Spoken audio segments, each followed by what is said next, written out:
சிவனோட பக்தனான திண்ணன் கோயிலுக்குள்ள போயிட்டு சிவபெருமானுக்காக மாமிசத்தை படைக்கிறான். அப்ப சிவன் அந்த மாமிசத்தை சாப்பிடல. இதனால திண்ணன் நீங்க மட்டும் அந்த மாமிசத்தை சாப்பிடாட்டைக்கு நானும் சாப்பிட மாட்டேன்னு சொல்றான். இதனால சிவபெருமான் அவன் முன்னாடி தோன்றி அந்த மாமிசத்தை வாங்கி சாப்பிட ஆரம்பிக்கிறாரு. இதனால திண்ணனும் ரொம்பவே மகிழ்ச்சி அடைகிறான். அப்ப அந்த இடத்துல பாத்தீங்கன்னா கோயிலுக்கு பூசை பண்ற சாமியார் கோயிலுக்குள்ள வராரு. வந்தவரு யாரோ ஒருத்தன் சிவனுக்கு மாமிசத்தை கொடுத்துக்க இருக்கிறத பார்த்து கோவப்பட்டு உடனே அவரோட பணியாட்களை கூப்பிட்டு உள்ள ஒருத்தன் மாமிசத்தை வச்சிருக்கான், அவனை அடிச்சு துரத்துங்கன்னு சொன்னா உடனே அந்த பணியாட்கள் திண்ணனை தரன்னு இழுத்துட்டு வந்து வெளியில வச்சு திண்ணனை அடின்னு அடிக்க ஆரம்பிக்கிறாங்க. இதனால திண்ணனுக்கு பலமா காயம் ஏற்படுறது. அதுக்கப்புறமா சாமியார் சிவபெருமான் முன்னாடி போயிட்டு யாரோ ஒருத்தன் மாமிசத்தை உங்களுக்கு படைச்சிட்டான், அவனுக்காக நான் உங்கள்கிட்ட மன்னிப்பு கேட்டுக்கிறேன், இனிமே அவன் கோயிலுக்குள்ள வரமாட்டான்னு சொல்லும் போது உடனே பாத்தீங்கன்னா சாமியார் தடுக்கி கீழே விழுகிறாரு. அதுக்கப்புறம் கோயில் மணிகள் எல்லாமே அடிக்க ஆரம்பிக்குது. அப்படியே சிவனோட மூன்றாவது கண் சிகப்பா இருக்கு. இதை பார்த்து சாமியார் அந்த மாமிசத்தை படைச்சவன் உங்களோட பக்தனா, அவன் பக்தன் ஆகிறதுக்கு எந்த ஒரு தகுதியுமே இல்லாதவன், எப்படி அவன் உங்களுக்கு பக்தனாக முடியும்னு சொல்லும்போது சிவன் சொல்றாரு,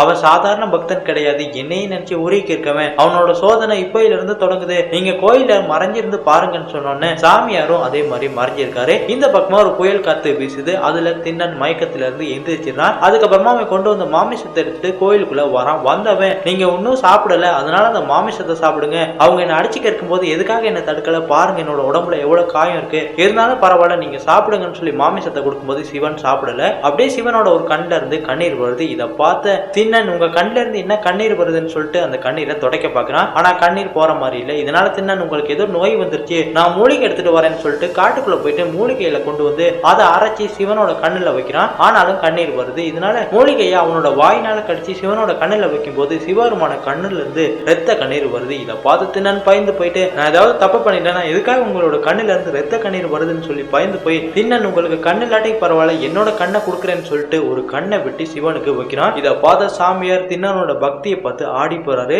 அதுக்கப்புறமா இன்னொரு கண்ணுல இருந்தும் ரத்த கண்ணீர் வருது. இதனால திண்ணன் என்னோட இன்னொரு கண்ணையும் கொடுக்குறேன், ஆனா அதுக்கப்புறம் எனக்கு கண்ணு தெரியாம போயிடும், அதனால உங்க கண்ணு எங்க இருக்குங்கிறத நான் பாக்குறதுக்காக என் காலை வைக்கிறேன்னு சொல்லிட்டு அவனோட காலை வச்சுட்டு இன்னொரு கண்ணை வெட்ட பார்க்கும்போது அந்த இடத்துல சிவபெருமான் தோன்றி அவனோட கண்ணையுமே திரும்ப கொடுத்துடுறாரு. அதுக்கப்புறமா திண்ணன் கேட்கிறாரு உனக்கு என்ன வர வேணும்னு. அப்ப திண்ணன் சொல்றான் உங்களை நேர்ல பாக்குறதே ஒரு வரம், அதனால எனக்கு வரமே வேணாம்னு சொல்லும்போது சிவன் சொல்றாரு நீ எனக்கு உணவு கொடுத்த, எனக்கு கண்ணு இல்லாம போயிருச்சுன்னு சொல்லி உன்னோட கண்ணையை கொடுத்து அதனால உனக்கு நான் வரம் கொடுக்கணும்னு சொல்லும்போது திண்ணன் சொல்றான் உங்க கூடயே நான் இருக்கணும், எனக்கு முத்தி கொடுங்கன்னு. இதனால சிவனும் அவனுக்கு முத்தி கொடுக்க பார்க்கும்போது திண்ணனோட மனைவி என்னையும் கூட்டிட்டு போங்கன்னு சொல்லும்போது சிவபெருமான் அவங்க ரெண்டு பேருக்குமே முத்தி கொடுத்துடுறாரு. இதெல்லாம் பார்த்து அந்த சாமியார் ஆடி போறாரு. அதுக்கப்புறமா சிவனோட பக்தனான திண்ணனுக்கு கண்ணையே கொடுத்தனால கண்ணப்பன் வாழ்கன்னு சொல்லிட்டு கண்ணப்பனோட நாமத்தை சொல்லிட்டு அங்க இருந்து போறாரு.